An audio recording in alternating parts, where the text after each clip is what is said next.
Boa noite, gente. É uma alegria estar aqui mesmo. Eu estou espantado de fazer 10 anos. Meu Deus, eu esperava uns 5 só, né? Mas é muito bom estar aqui e lembrei direitinho do caminho, né? E é muito bom estar com vocês, estarmos juntos, para a gente aprender juntos o que a noite tem para nós. Nesses 10 anos, eu descobri que eu não gosto muito de fazer palestra. Eu gosto mais de conversar. Não é melhor? Porque eu acho que todo mundo gosta de falar, né? Todo mundo tem algo importante para falar, né? Então eu vou propor para vocês que a gente faça uma coisa diferente hoje aqui, né? Eu tenho feito isso em vários lugares, repetidas vezes, e eu acho que eu tenho gostado muito e parece que o público também. Funciona assim. O tema de hoje é: o que te perturba? Uma pergunta, né? E eu convido alguém ou alguns que estão presentes a, sem entrar em detalhes pessoais, contarem para a gente o que está te perturbando, ou hoje, ou ontem, ou esses dias, né? Para que a gente possa conversar sobre, dentro do meu entendimento, né? Usando o que sei da doutrina, quem sabe a gente possa diminuir essa angústia, trazer caminhos, abrir portas, abrir janelas, né? O que vocês acham? Muito bem, fico contente com essa abertura. Então, alguém quer dizer o que te perturba? Posso dizer? Pode. Eu não sei assim, se eu vou conseguir ser claro, vou falar mais ou menos. Por mais que a gente estude, por mais que a gente saiba, tem determinadas coisas que a gente ainda tem dificuldade de lidar. E são coisas que a gente quer lidar, quer de uma forma diferente, a gente quer melhorar, né? A gente quer ter um convívio melhor, né? Um relacionamento melhor, e às vezes a dificuldade aparece de uma tal forma que dificulta muito, e a gente tendo conhecimento se cobra mais. E acaba se tornando mais perturbador ainda, porque você fala: meu Deus, o que é que está faltando, né? O que é que precisa mais? O que é que tem que ser feito? Né? Porque a gente sempre tem a ideia de que a gente precisa fazer, precisa ajudar, mas aí, de repente a gente não sabe até que ponto a gente está ajudando, se a gente não está sendo invasivo. Se a gente não está? Sendo invasivo. Invasivo. Enfim, é um conflito. É um conflito. Você está falando, posso entender que você está falando de relacionamentos? De forma geral? De forma geral. De qualquer relacionamento? Não, de qualquer relacionamento. Não é relacionamento de casal. Sim, qualquer tipo. Relacionamento, sim. Porque assim, tem pessoas que você tem mais dificuldade e a vontade é grande de você ajudar e você se sente na obrigação, né? E de repente você se frustra porque parece que ao invés de você estar sendo alguém que está ajudando, você está perturbando mais. Tá certo. Só ela tem essa perturbação, né, gente? Não é. Olha, tem muitas questões aí no meio e vamos tentar destrinchar, né? É muito importante, a gente aprende de fato no Evangelho de que é importante dar, né? É muito importante servir. E servir e ajudar está meio junto, né? Mas, como você bem disse, parece que às vezes não funciona. A prática é diferente. Assim, na prática é diferente, porque nós somos teóricos. Conhecer o caminho é diferente de trilhar o caminho, não é? Não é, gente? Eu posso olhar no mapa como é daqui a Bauru, mas eu tenho que ir para saber de verdade como é. Não é? Da mesma forma na vida, a gente lê o Evangelho, que é um grande, precioso, importantíssimo mapa do tesouro da felicidade, mas na hora do vamos ver, na hora da prática, parece que as coisas não funcionam como a gente pensava. Parece que a teoria é mais fácil. Olha, não sei se acontecer comigo no futuro, eu sou espírita, eu vou saber como lidar e acontece. Sim, acontece. E aí você não lida daquela forma. Sim. Mas sabe que não deveria. Sim. Não é? A primeira questão aí é que eu acho que a gente estuda a doutrina, o Evangelho, o Cristo, de forma geral, de uma forma que precisa ser melhorada. A gente não pode ler a doutrina ou ler o Evangelho como quem lê jornal, como se nós não tivéssemos nada a ver com aquilo. O Evangelho está falando de você. Eu gosto de brincar que no meu Evangelho está o meu nome, está escrito assim, Edgar, vírgula, perdoe os seus inimigos. Está assim escrito. Edgar, vírgula, vai e não peques mais. Todos os nomes estão trocados, menos de Jesus, que evidentemente é o dele. O resto sou eu. Ele está falando comigo. E eu preciso perceber... Olá, sejam bem-vindos. Tudo bem? Hoje eu vou contar para vocês que chegaram agora que a palestra hoje é uma conversa. E nós estamos falando sobre o que te perturba. E qualquer pessoa pode dizer o que perturba. E a nossa amiga disse que o que perturba ela é a dificuldade dos relacionamentos, de forma geral. Que nem sempre funcionam as coisas como deveriam. Tá bom? Então, como é que a gente está estudando o Evangelho, gente? Porque o Evangelho, ele está falando de quem? De mim, de vocês, de cada um que lê. E a gente está percebendo isso a hora que lê? Ou a gente está achando que isso não tem nada a ver com a gente? Aquilo está te afetando, está te impactando, está te mobilizando? Se o Evangelho diz para você que você tem que amar os inimigos, o que você sente? Porque quando eu entendo que eu tenho inimigo, eu quero bater nele. Vocês não? Ou enforcar, fazer alguma coisa, né? Ver longe. E lá está escrito, Edgar, vírgula, ame os seus inimigos. E aí? A gente continua lendo?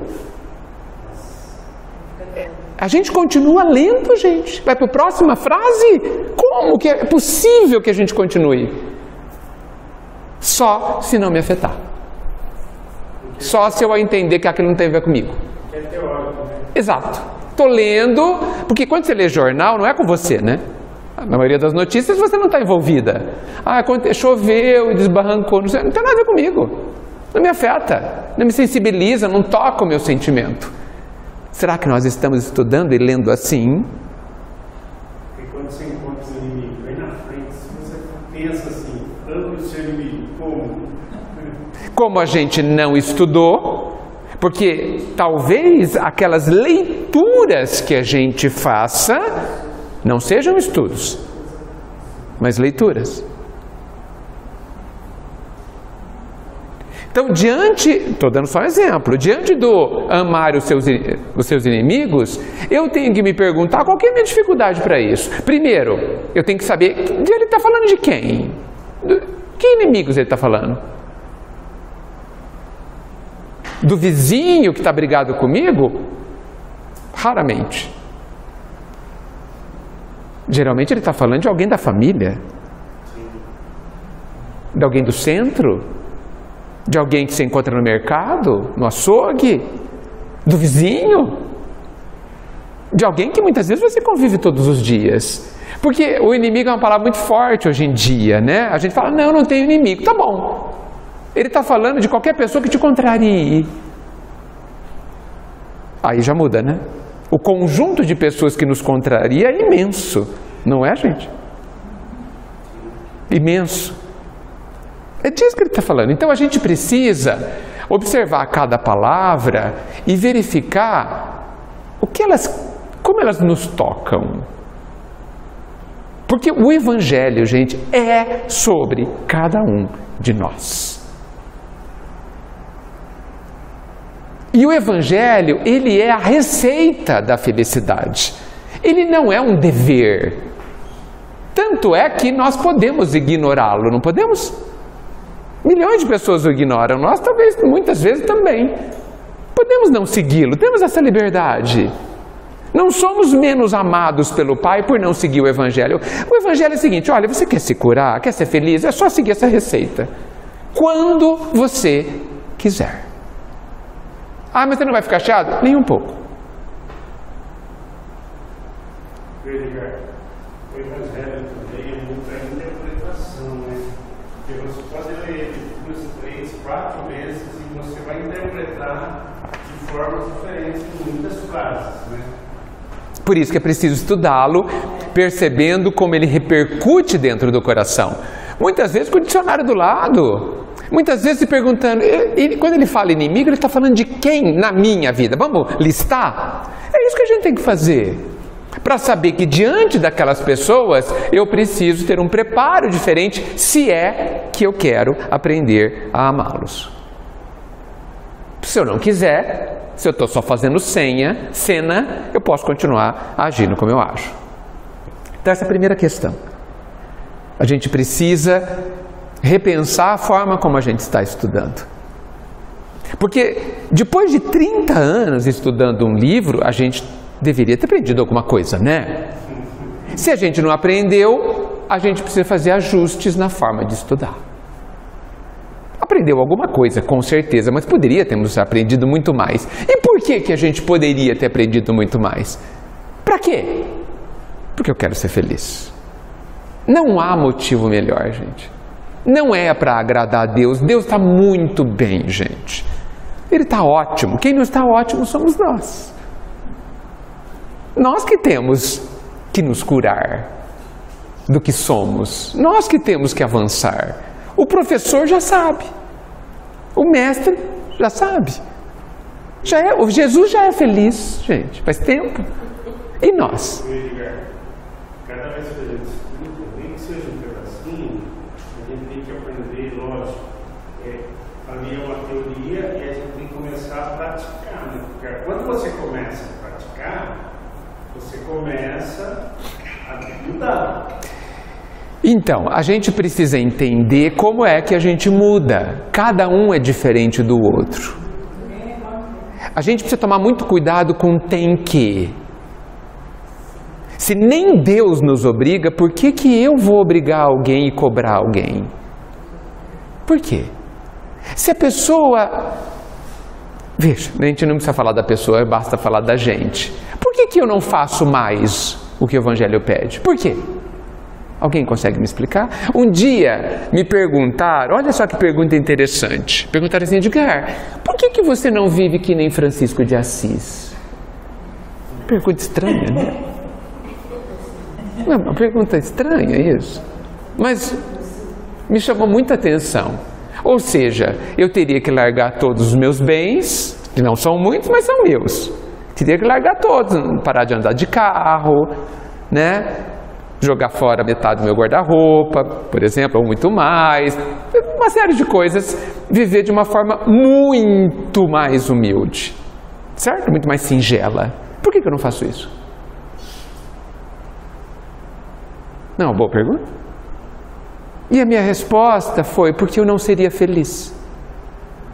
Eu não sou capaz de ser feliz se eu agisse, se eu vivesse como Francisco de Assis. Não sou capaz. Ainda não sou. Não aprendi para ser. Faz sentido, gente? Então por que a gente não faz mais? Porque a gente não sabe. É uma boa resposta? Por que a gente não faz mais o bem? Porque não sabe.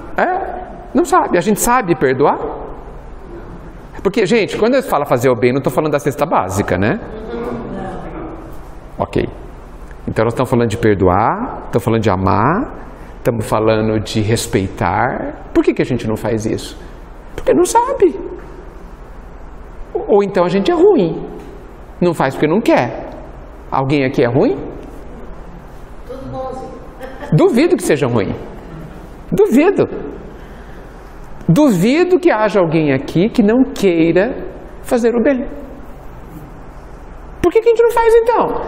Porque a gente não sabe. Porque, gente, ler não quer dizer que saiba. Lembra que eu falei no começo? Conhecer o caminho é diferente de trilhá-lo. Só sabe perdoar quem trilhou esse caminho. Quem foi ferido, magoado, traído, injustiçado e não tem dentro de si a dor de relembrar esses instantes. Esse trilhou o caminho.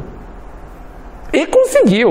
Porque às vezes você trilha, você tropeça no primeiro passo e fica lá, no chão. Não é? Então, nós precisamos compreender como a gente funciona, gente. Como que as coisas acontecem dentro de nós? Lembra? Qual que é a resposta da questão 919? Conhece-te a ti mesmo. Esse é o caminho. Como que eu faço para... Conheça-te. Então, por isso que quando a gente estuda, a gente precisa se perguntar como que aquilo que eu estou lendo bate aqui dentro. Como que aquilo repercute aqui dentro. Não quero perdoar meus inimigos. Pronto. É uma resposta. E aí você descobre por que você não perdoa. Por que você não ama seus inimigos. Por quê? Porque alguma coisa ainda precisa ser feita dentro de você sobre isso. Mas eu ainda não respondi tudo. Estou destrinchando aí. A gente fala muito de respeitar o outro, né? E eu acho que eu não sei se a gente sabe bem o que é isso. Porque respeitar é diferente de ser educado. Ser educado é ser educado. Respeitar é outra coisa. Respeitar, no meu entendimento, é permitir dentro de você que a outra pessoa seja como ela é. A gente permite? Nem sempre. Quase nunca. Observem como são as relações, principalmente familiares. Um quer mandar no outro. Não quer. A gente não vive falando para o outro o que o outro tem que fazer. E eu não estou só falando de pais e filhos. Todos nós, em qualquer... A gente não... Poxa, por que você não faz isso? Por que você não usa tal camisa? Por que você não come mais coisa? Por que você não toma mais água? Por que você... A vida, o dia inteiro... Por que a gente faz isso? Eu tenho um amigo que fala assim, não sei por que a gente fica preocupado com o obsessor. A gente tem um monte em casa. Porque o que o obsessor faz, gente? O obsessor quer que você faça o que ele quer. Lembram de alguém encarnado? Nós também somos assim. Quanto tempo a gente utiliza pensando o que o outro tem que fazer? Ah, mas eu quero ajudar a pessoa. A gente fala, né? Em relação à família, mais especificamente filho. Bem, porque eu já tropecei em tal assunto, então eu vou dar uma dica para ele, para ele não tropeçar. Sim. Né? Mas aí a minha terapeuta fala assim, não, deixa ele tropeçar, que é assim que ele vai aprender. Mas aquilo me dói no coração de ver que está fazendo uma coisa que não vai dar certo, ou que vai sofrer. Por que não faz diferente? Se dá para fazer diferente, mas quer fazer daquele jeito que está sofrendo. A mesma pergunta alguém deve fazer sobre nós. Por que você, Edgar, não faz de outro jeito e sofre menos. Certamente alguém pensa assim sobre mim. Não pensa? Pode ser que sim. Certeza. Certeza. Edgar, por que você não faz assim? Por que você não faz... E por que eu não faço? Eu. Simples. E eu tenho direito? Ótimo. Ah, mas aí que tá, a gente sofre. Você percebe que quando a gente sofre, nós temos um problema? O problema é nosso, não é da pessoa. A pessoa vai estar indo, ela acha que está ótima. Então você só está respondendo uma pergunta que eu iria te dizer. A família tem muito repulso por eu ser espírita. Eu sou a única espírita da família. A única espírita. Então tem um certo familiar lá que tem repulso, não gosta que eu frequente a casa. Né? Então o problema é dele, ou dela. Veja, vamos colocar assim. Todas as vezes que dói, qual a função da dor?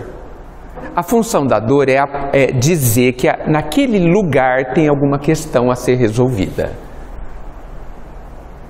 Quando você anda o dia inteiro, aí dói o dedinho, aí você vai ver, nossa, um calo. A dor está te falando, olha, aqui está pegando, muda o sapato, né? Quando dói o estômago depois do almoço, não sei, eu preciso olhar aquela coisa. A dor é só um alarme. A função da dor é nos chamar a atenção para alguma coisa que a gente não está prestando atenção. Por isso ela é importantíssima. Não sei se vocês sabem, as pessoas que têm hanseníase, antigamente chamada de lepra, elas não sentem dores. Elas ficam insensíveis. Por exemplo, na mão. Tanto que elas batem, arranca pedaço e não dói. Olha que terrível não sentir dor. Tem que agradecer a dor. Sim, a dor tem uma função importantíssima. Agora vamos para a dor moral. Porque eu falei da dor física. Mas ela tem a mesma função. Se alguém faz alguma coisa que me dói, eu tenho que olhar para o lugar que dói e não para a pessoa. A pessoa, às vezes, nem sabe o que está acontecendo dentro de mim.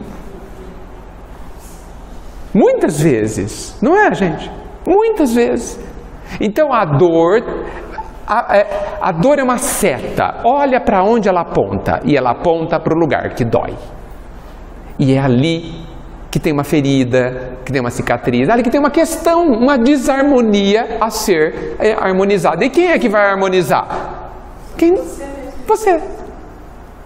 Então você disse bem, a outra pessoa é livre para agir como ela quer e me dói. Ótimo!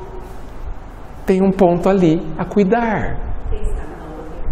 Por que demora tanto? Vamos Não, veja, talvez a gente finalize daqui a 10 encarnações, mas vamos começar já? Ótimo! Você está tentando, está excelente. Está excelente. Agora, em relação aos filhos, deixa eu fazer um adendo. Os pais são responsáveis pelo começo da vida dos filhos. Certo? Perceberam o começo? Perceberam o começo da vida dos filhos? Falei de propósito, porque é que eu penso. Os filhos nascem, coitados, só a espécie humana, eles não sabem nem comer. Se você deixar a criança solta, ela morre em 3 dias. Não sabe comer, não sabe se limpar, não sabe nada. Tem animais que já saem andando e comendo. Tá certo? Nós, não. Então, nós precisamos de muito cuidado. Só que esse cuidado começa gigantesco e diminui ao longo dos anos. Será que a gente percebe isso? Percebe, mas não quer admitir. Ah, ok. Ótimo. Você já descobriu onde está o problema. É sempre em nós, gente. E não fique deprimida ou chateada por conta disso. Descobrir onde está a dor e descobrir que somos nós que temos o poder de diminuir a nossa dor é uma descoberta importantíssima. Importantíssima. Sou eu que posso me curar. Que lindo, não depende de ninguém. Não depende de ninguém. E toda a vida está a meu favor, me ajudando, me dando todos os elementos, todos os remédios, todos os caminhos para isso. Isso é muito bom, fazer essa descoberta. Agora, poxa, nós temos um caminho andado aqui na vida. Eu estou vendo que a pessoa está na direção de um buraco. E ela já tem 20 anos, 25, 30, não importa. Já é senhor de si. Ok? Eu falo para os pais, faça o que você tem que fazer até os 10 anos de idade. Depois, há muito pouco a fazer. E olha que quando eu falo 10 anos, eu estou dando já uns anos de lambuja. Faz sentido, gente? Depois de 10 anos, o que você já fez? Você já fez. Já firmou, já, entendeu? Já ficou, a massinha já endureceu. Muito bem. Mas nós continuamos ali à disposição. Para quando cair e pedirem ajuda, estarmos à disposição. Faz parte do amor ajudar sempre, não é? Ah, então a pessoa está caminhando, está vendo que tem um buraco lá na frente. Pois será que está vendo o buraco? Não sei. Não sei. Devo alertar? Deve. A não ser que a pessoa não queira. E aí depende das relações que a gente construiu ao longo dos anos. Porque existem relações que a pessoa não quer ouvir nossa opinião. E aí é justo que a gente respeite. Aí eu colocaria assim, aí tem agregados que vêm também junto com essa escola. Claro. E aí os agregados têm outro tipo de pensamento. Sem dúvida, sem dúvida. E a mãe passa a exercer menos, não digo poder, mas menos influência sobre aquele. E isso é muito positivo. Sim. Por quê? Porque eles precisam descobrir quem são. Eles precisam descobrir o que eles sabem e o que eles não sabem. Vão quebrar a cabeça? Muitas vezes. Como nós quebramos. Talvez até mais. E faz parte da dinâmica deles. Sabe o que é muito interessante? A gente não pode esquecer como a gente aprendeu sofrendo, errando. A gente aprendeu muito, né? Eu acho que dá mais valor. Sim, dá valor ao aprendizado. Então, assim, nós podemos... eu brinco e falo assim, graças a Deus, Deus não deixa as mães e os pais entrarem na cirurgia no lugar dos filhos. Porque senão nenhum filho ia sofrer cirurgia. Os pais iam num lugar, tá certo isso? Graças a Deus ele não deixa. Por quê? Porque a gente, ao fazer isso, a gente está prejudicando. Eles precisam viver. Precisam. A parábola do filho pródigo, gente, é muito importante sobre esse assunto e a gente precisa estudá-la. Só para relembrar, o filho pediu a parte da herança para ir embora. Uma parte que ele não tinha direito. Porque herança se tem direito quando o pai morre. Antes de morrer, o pai pode gastar tudo, jogar tudo fora. Certo? Então ele pediu o que ele não tinha direito. E o pai deu. Ok. E ele fez o que quis. Se estrupiou inteiro. Ele lembrava que os porcos da casa do meu pai tinham mais do que eu tinha. Depois que ele gastou tudo e ficou doente. Os porcos, não é nem funcionário. E resolveu voltar para casa. E como ele foi recebido? Muito bem, gente. Olha, gente, se a gente observar a história, o pai estava sentado na sua cadeira de balanço, eu fico imaginando, no alto, assim, na fazenda do alto, e lá longe, assim, ele viu o filho chegando. Quilômetros. Talvez nós esperaríamos, vamos ver o que esse menino quer. Esperaríamos lá, calmo e tranquilo, tomando um refresco, esperando esse filho se arrastar até nós. Esse não. Este senhor correu até lá. Sabem por quê? Porque para chegar na casa da fazenda, ele tinha que passar pela casa de todos os colonos da fazenda. E ele que saiu montado num cavalo branco com roupas de príncipe, voltou pior que um mendigo. E ele ia ter que passar e se humilhar na frente de todos os funcionários. E esse pai não deixou. Correu até ele. E quando esse filho viu esse pai correndo até ele, falou, gente, o que ele vai fazer? Vai me bater, tal. Ele foi lá e o beijou. O pai deu um beijo no filho, querendo dizer, você é bem-vindo. E o abraçou e com ele foi até a casa, para que ninguém ousasse humilhá-lo. Isso é muito mais. Isso é um amor com requintes. E aí houve festa. Então, agora, vamos pensar um pouco, e aí não está mais na parábola, mas a gente precisa. Como é que voltou esse filho? Igual ao que foi? Muito melhor. É claro que esse filho somos nós, né? Nós estamos voltando ao Pai. Não, falando por mim, não acho que cheguei ainda na fazenda. Se cheguei na fazenda, estou na cerca, na porteira da fazenda. Entendeu?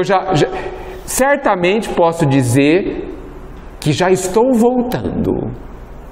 Talvez acho que todos nós. Mas não cheguei ainda.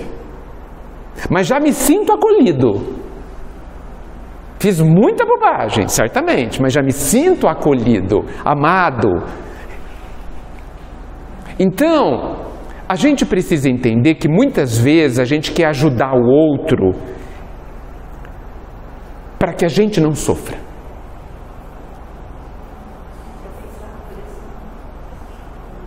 E é legítimo isso, mas aí a gente atrapalha. Já viram aquela história? Quando a mariposa está querendo sair do casulo e alguém vai lá, rasga o casulo, ela morre. Ah, mas eu queria ajudar ela, dar um trabalhão, ela está sofrendo. Tá. Mas ela tem que fazer isso. Ela tem que passar pelo processo. A criança, no parto, precisa viver o parto.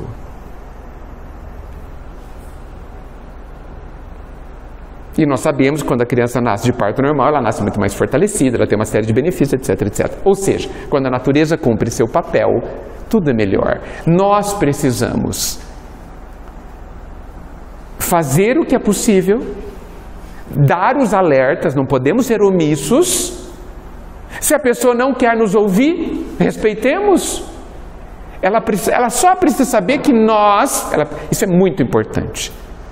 Se a pessoa fizer completamente diferente do que a gente aconselhou, e geralmente fazem, se é que a gente está certo, note bem, se é que a gente está certo, o ideal, por amor a ela, o ideal é que a gente faça com que ela tenha certeza que nós estaremos sempre de braços abertos. Não importa quanto tempo passe, o que ela faça, nós estaremos aqui. Isso é muito importante.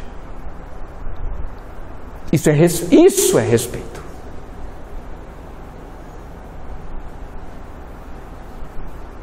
Então veja, o equilíbrio. Eu estou à disposição. Mas eu não posso fazer por ele ou por ela, não posso. Senão eu tiro a mariposa do casulo e ela morre. Ela fica frágil. Frágil.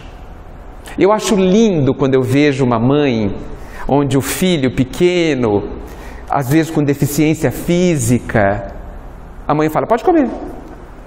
Ah, mas se esforça. Ah, mas não tem o braço, tem o outro? Se esforce. Eu não vou estar aqui para sempre. E eu não vou estar com você em todo lugar. Então você precisa aprender. Essa mãe ou esse pai enxergam o ser e não as suas dificuldades. Enxergam a grandeza dessa pessoa e não as suas fragilidades. Eu acho lindíssimo. Lindíssimo. Lindíssimo. Porque a pessoa não vê a deficiência, vê a pessoa. É só um exemplo para a gente expandir. Então,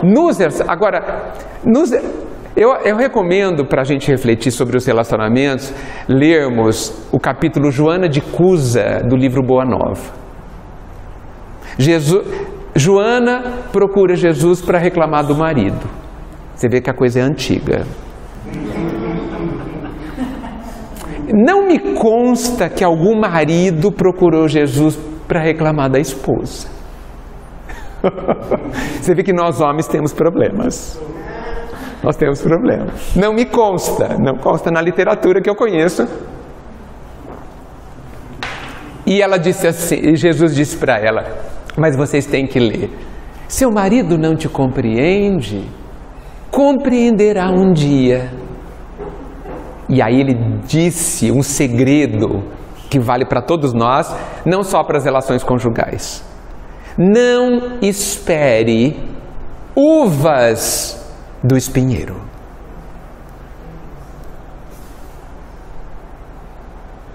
Isso é muito importante, gente. O espinheiro é espinho. O que espinheiro dá? Espinho. Por que a gente quer que ele saia uva dali? Me diga, por que a gente faz isso? Porque a gente quer mudar a pessoa. Isso é desrespeito à pessoa. Eu vou amenizar para não ser espinho. Nós somos aqueles que fica diante da jabuticabeira querendo goiaba. Quem é que tem problema? A jabuticabeira ou a gente? A gente. Gente, a gente briga com a jabuticabeira. A jabuticabeira é gostoso também, né? Porque ela não dá goiaba. Nós somos bem estranhos, né? Demais. Mas eu queria goiaba. Desculpa. Só vai dar jabuticaba. E doce. Mas é jabuticaba. Nós desrespeitamos a jabuticabeira.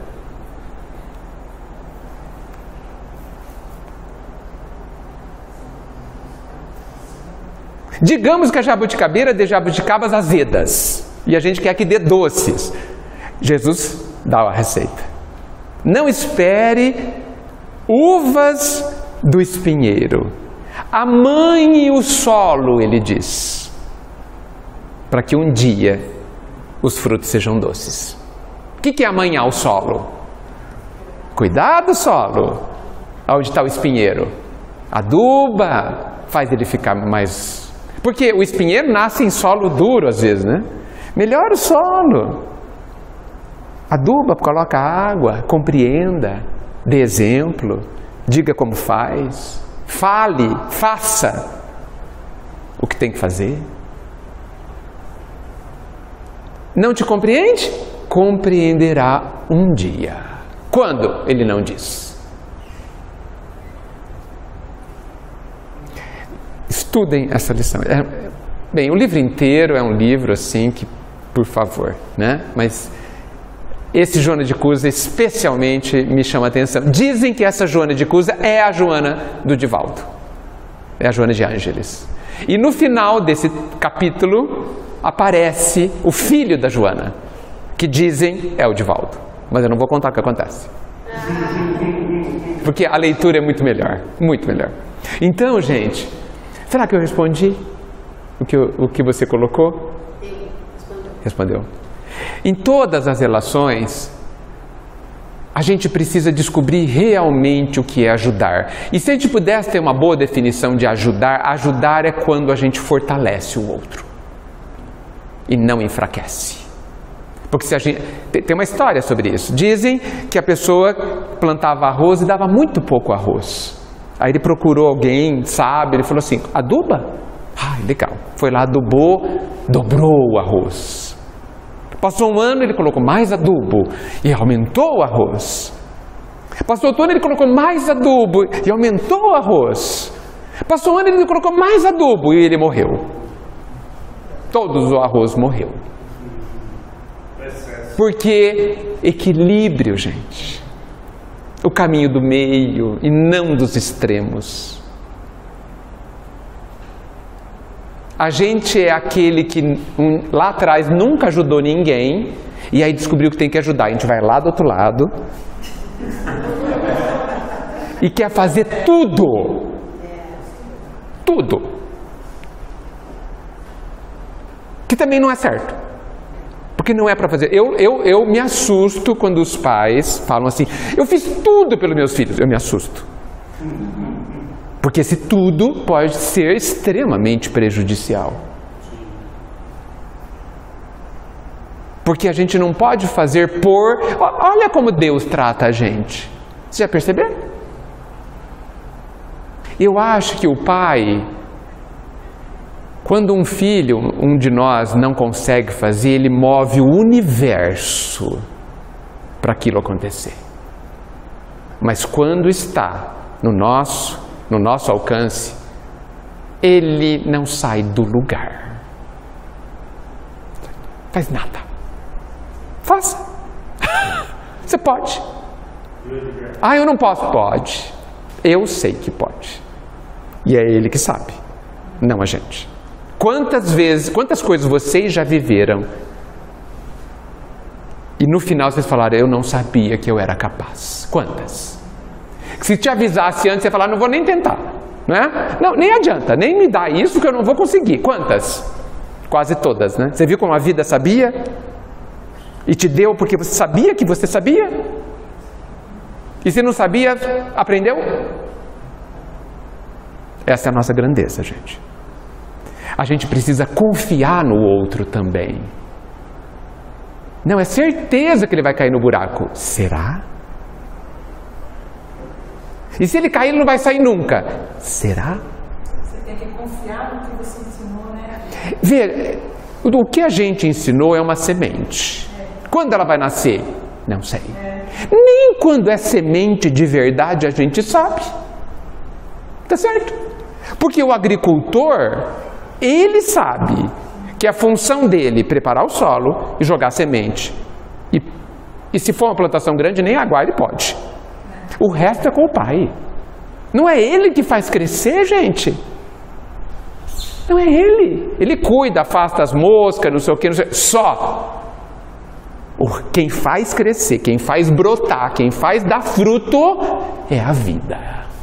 Confiemos na vida. Porque se ela permitiu que a gente aprendesse a trancos e barrancos como aprendemos, vai permitir também, da mesmíssima forma, àqueles que amamos. Ah, mas se cair no buraco eu vou sofrer. Vai! Edgar, tem muito, isso a gente vê muito, né? A pessoa fala, eu vou dar tudo para o meu filho, tudo aquilo que eu não consegui. Tudo aquilo que eu não consegui, hoje eu posso dar para o meu filho. Eu acho que não é bem por aí, ele tem que conquistar também, né? Não sei dizer. Eu não sei o que é isso tudo, não sei o que ele está dando, às vezes é estudo que ele não teve, não sei. Eu acho que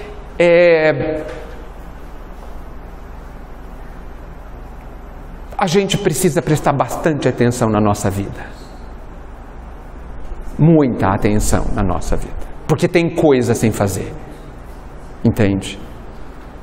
Tem coisa esperando a nossa atenção. Nós estamos aqui.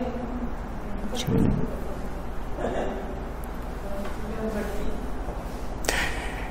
O que mais, gente? O que mais que perturba? Perturba a gente perceber que todo esse entendimento tão lógico, tão racional, parece fácil, factível, e a gente não consegue executar. Factível sim, fácil jamais, você sabe disso. Mas por que a gente precisa... Ótimo que você disse. Você está falando, puxa, temos dificuldades, né? Eu vou... Tem o Livro dos Espíritos aqui? Tem algum fácil? Acho que tem no armário, eu acho que tem. No armário. Todas as respostas, as nossas perturbações estão no... Tem. Estão aqui. Questão 909. Agora. É a pergunta, a resposta mais terrível do livro, no meu entendimento. Você lembra todas de cabeça? Não. Eu lembro pouquíssimas. Mas essa, a gente podia dormir sem ela. É bom a gente rever, se eu não lembro. Olha a pergunta.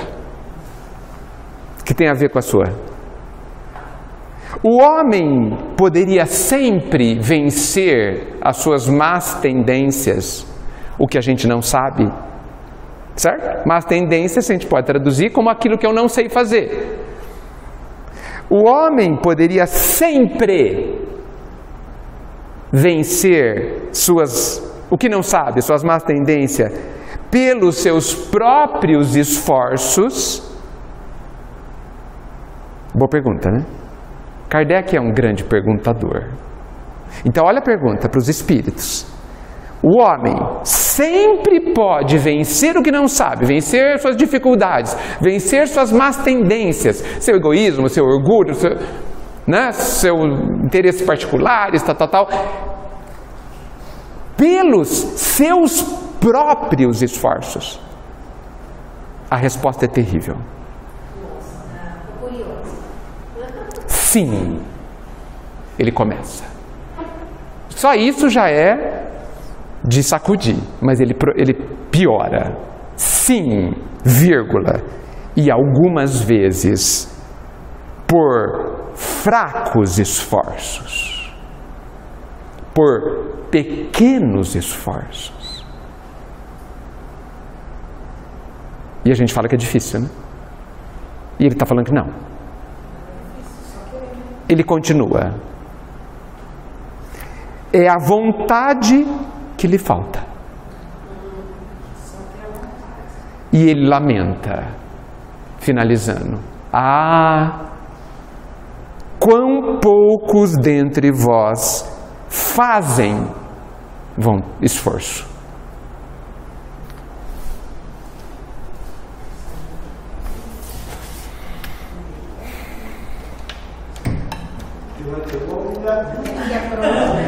Oi? Deu até uma humilhadinha esse poder. Essa pergunta, essa resposta, a gente precisa estudá-la.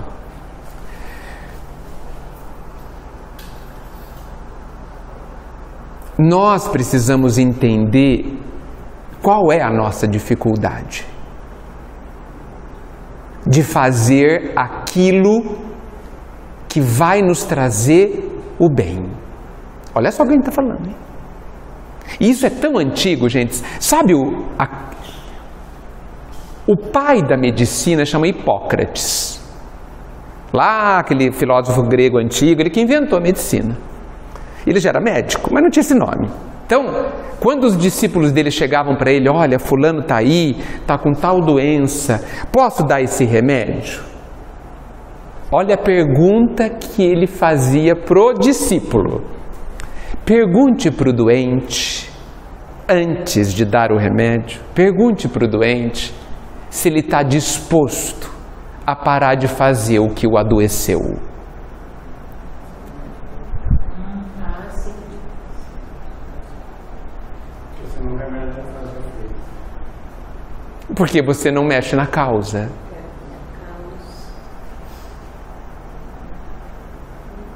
Então nós precisamos entender por que a gente continua fazendo aquilo que nos gera dor, nos gera sofrimento.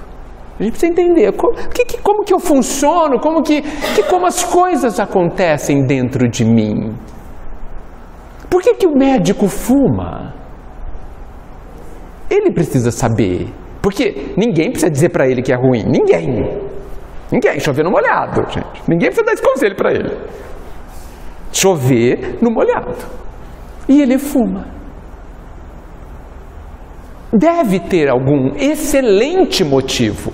Não, vou dizer diferente. Um importante motivo para ele fumar.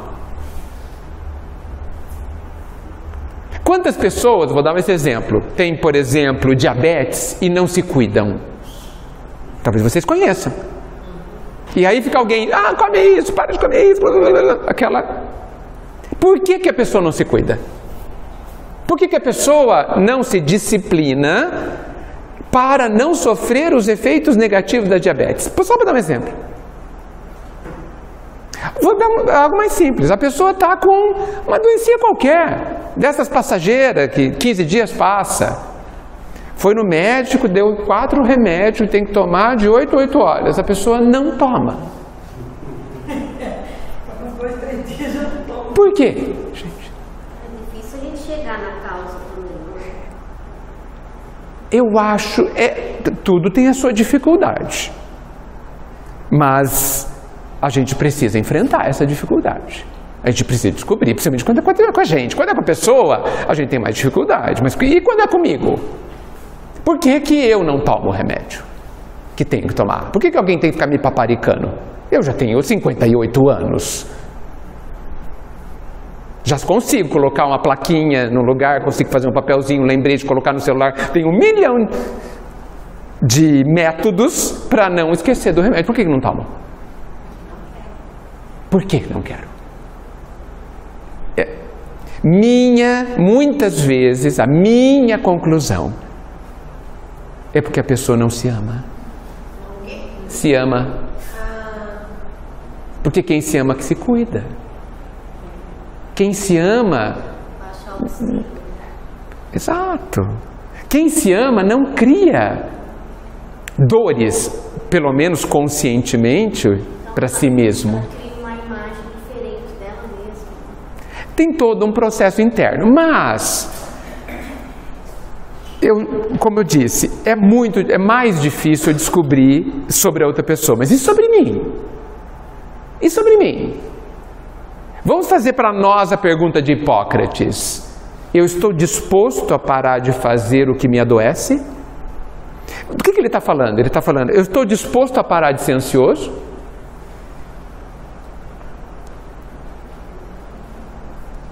Eu estou disposto a parar de me preocupar à toa ou excessivamente? Eu estou disposto a parar de ver notícias ruins o dia inteiro? Estou disposto? Eu estou disposto a parar de ouvir sobre a vida dos outros? Estou disposto? Essas são as perguntas que a gente tem que fazer para nós. Porque essas coisas não nos adoecem, gente. Não adoece?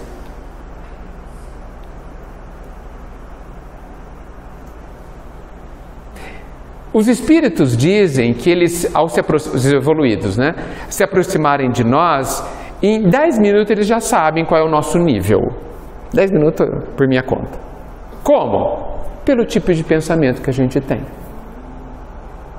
Então, a gente está disposto a parar de tê-los? Não tendo. Quando eles aparecem, manda eles embora. Ou a gente não é dono da nossa mente? Muitos de vocês vão falar, não sou dono da minha mente. E eu acredito. Por quê? Porque você não tomou posse. Vai lá e mostra quem manda. Ai, não, minha mente não para, porque você deixou. A mente, gente, é que nem um cachorro deseducado. Faz o que quer na casa. Entra, sai, sobe na parede, não sei o que, abre a geladeira, dorme na sua cama. Você deixa. Ai, mas é muito difícil. Tudo o que a gente não sabe é difícil. E fica fácil depois que a gente sabe. Não é assim? Tem um doce dificílimo de fazer. Aí você aprende. Nossa, que fácil, né? É assim, gente. Eu não sei por que a gente fala que é difícil. É óbvio que é difícil. Por quê? Porque a gente não sabe.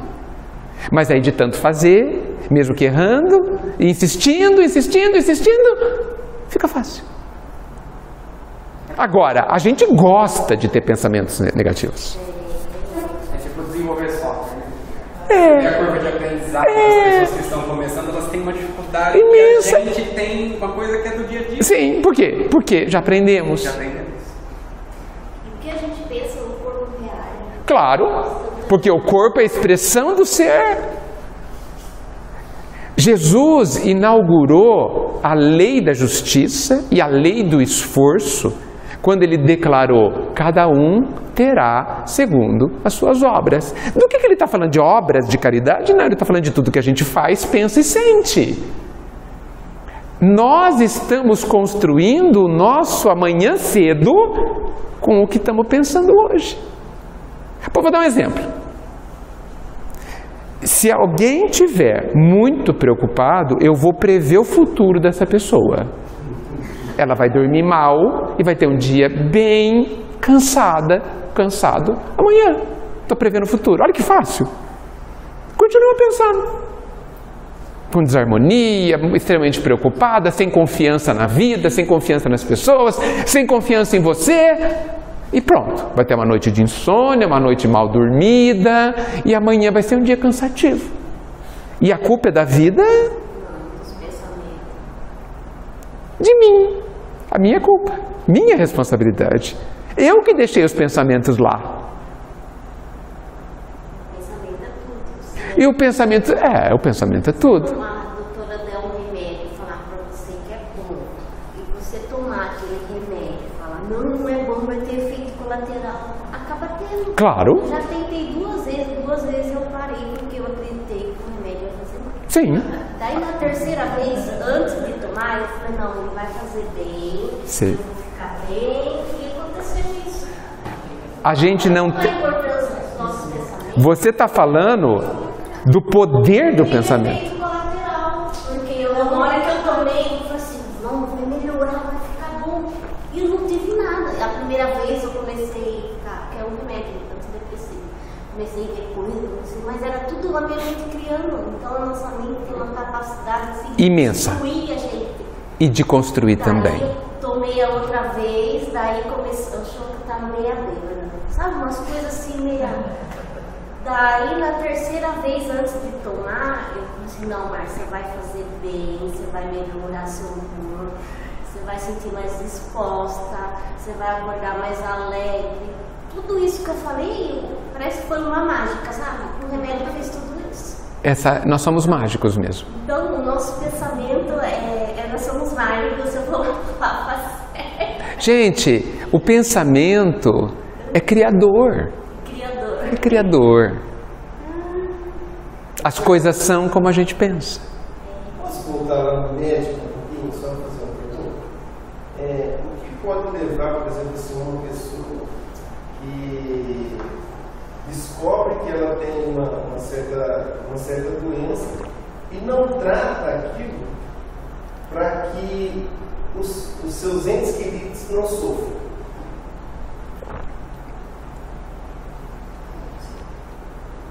Ele não conta para ninguém. Não conta para ninguém. Aí seria uma fuga, uma desculpa. Olha,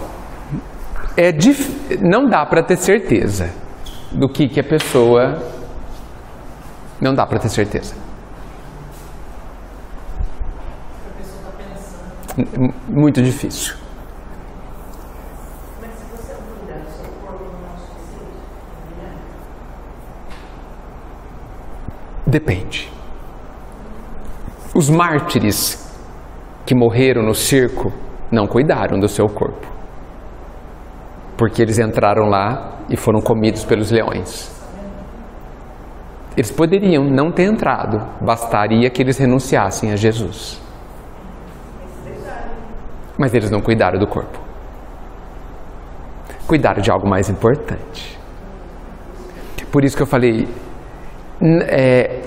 eu descobri, lendo inclusive Nosso Lar não, Ação e Reação da André Luiz, foi um divisor de águas na minha vida. Eu pensava, até porque sou de exatas, que o que separava o bem e o mal era uma linha bem fina. Sabe? Uma linha aqui. Daqui é o mal, aqui é o bem. E eu descobri que não é assim. Que o que separa o bem e o mal é uma faixa bem larga, assim, ó. Pega 4 pisos aqui, vamos pensar. Daqui para lá é 100% mal, exemplo. Daqui para cá é 100% bem. E quanto mais eu vou para cá, mais bem é. E quanto mais eu vou para cá, dentro da faixa, mais mal é. É um degradê. Então, às vezes a gente fala assim, eu fiz isso, mas eu sei que era também por interesse.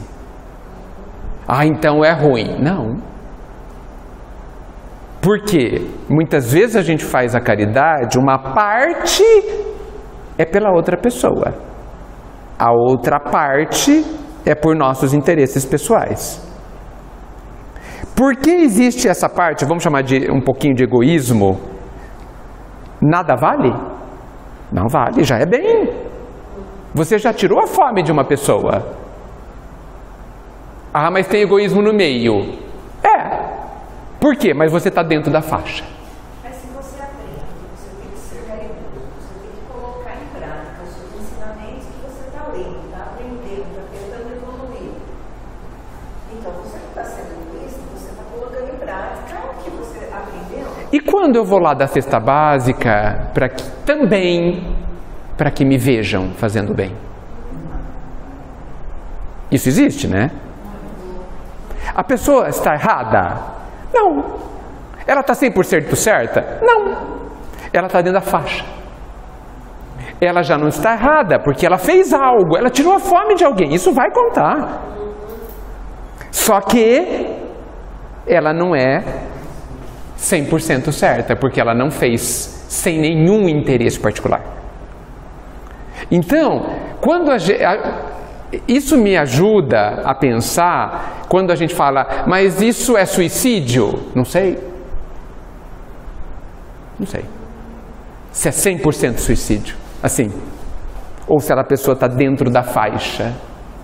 Porque até para o suicídio existe atenuantes, até para o assassinato, a justiça humana coloca atenuantes para todos os crimes. Porque às vezes, nesse caso, a pessoa acha que está fazendo bem para alguém. Sim. Às vezes essa pessoa acha que está fazendo bem. Então, não. Sim. Sim. Eu sempre conto porque aconteceu com uma pessoa que eu conheci, que a mãe dessa pessoa escondeu que estava com câncer. E 2 anos depois não contou para os filhos. 2 anos depois veio à tona.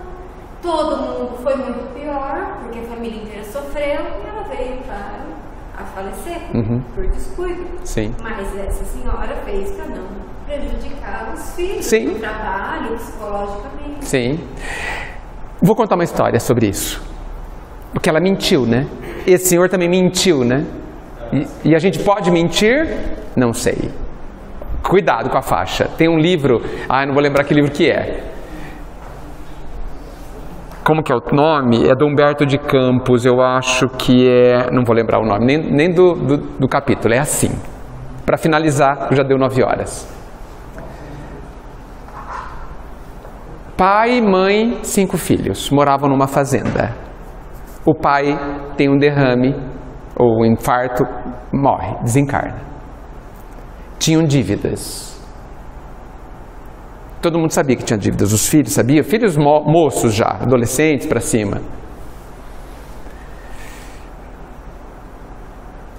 Depois do velório, a mãe chamou para todos conversarem na mesa da casa deles. E trouxe uma caixinha, assim. Tristes ainda, todos de luto, mas preocupados com o futuro. Ela disse assim: gente, filhos, todo mundo sabe que papai desencarnou com muitas dívidas. Se ele estivesse vivo, pela força do seu trabalho, pela sua sabedoria, pelo seu conhecimento, a gente iria conseguir pagar tranquilamente. Mas agora a gente não o tem mais. Mas ele nos deixou um tesouro, nos deixou aqui uma reserva nessa caixa, que pode nos ajudar.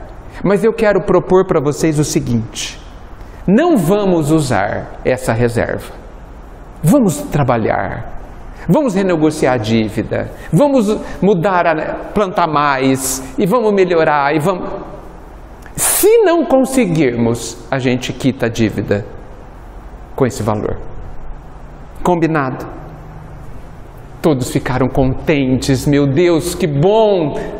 Temos uma solução, mas sim, e concordaram com a mãe. 5 anos depois, 10 anos, a dívida estava paga. A fazenda belíssima, cada um cuidando de um setor, todo mundo trabalhando, a fazenda, tudo em ordem. E a mãe chama todo mundo de volta e traz essa caixa de novo, que o pessoal já tinha até esquecido. Abre essa caixa. E na caixa não tinha nada.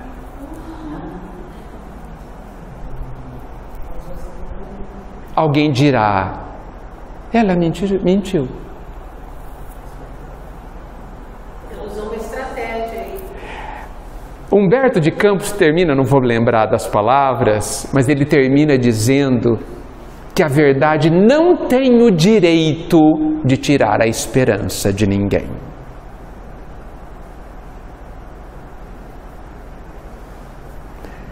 Então, não é permitido mentir? Não sei. Não sei. Por isso que eu não tenho condições de analisar esses casos. Não tenho condições.